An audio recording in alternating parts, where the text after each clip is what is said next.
Het volgende lied gaat over het verschijnsel miscommunicatie.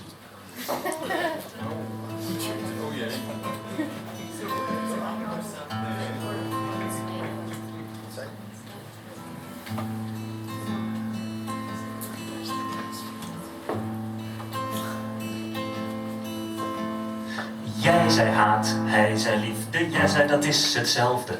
Met pijn gemeten lijkt dat inderdaad soms bijna waar. Het heeft geen zin je onder uitleg te bedelven. Hou beiden is een spiegel voor. Kijk zelf en zeg het maar. Na ons eerste treffen noemde je jezelf sensitief.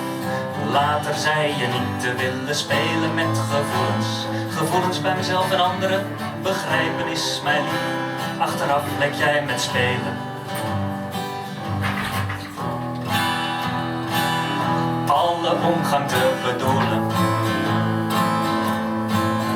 Onze harten vonden elkaar meteen. Voor mij betekent dat leven van het een van het ander bijna net zo vlot als ik het nu zeg.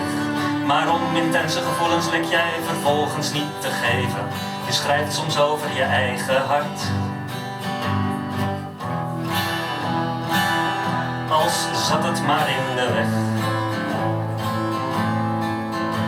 Je leek soms de grootste moeite te hebben met de betekenis van woorden. Terwijl ik zo graag had gezien dat je me begreep. Van een afstand leken wij misschien wel wat tot twee gestoorden.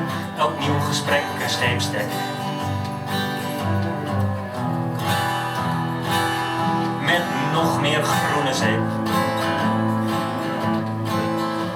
Bij jou lijken de zaken bijna zonder samenhang. Zonder gelegenheid tot een verwijzing als zie boven.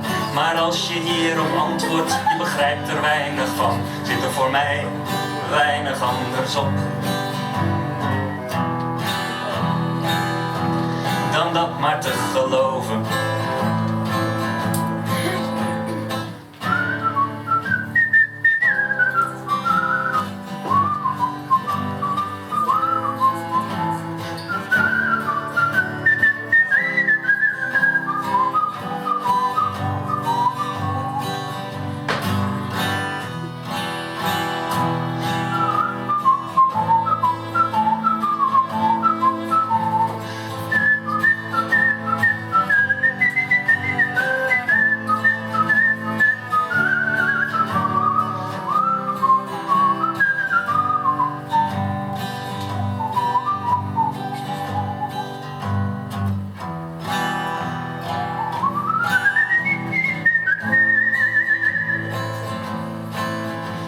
Kijk terug op onze dialoog.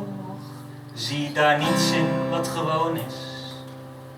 Mijn liefde voor jou is nog altijd torenhoog.